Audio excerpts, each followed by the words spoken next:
obviously the post, the diplomatic post of American ambassador, really important post, and Peter Mandelson, before he was appointed, went through a due diligence process. That's the propriety and ethics team went through a process, and therefore I knew of his association with Epstein. But had I known then what I know now, I'd have never appointed him.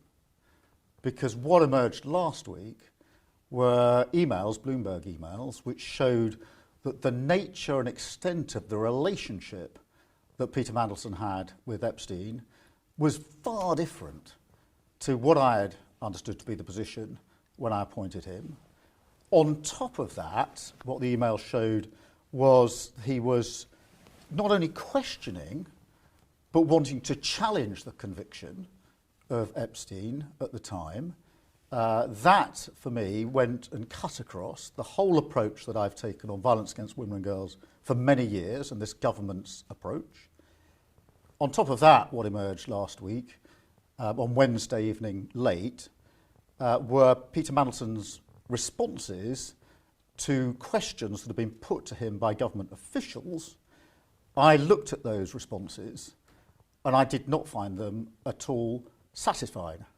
And therefore, on the basis of those three things, the nature and extent of the relationship being far different to what I'd understood to be the position at the point of appointment, the questioning and challenging of the conviction, which, as I say, goes to the heart and cuts across what this government is doing on violence against women and girls, and the unsatisfactory nature of the responses from Peter Mandelson last week to the inquiries that made of him by government officials, I took the decision to remove him.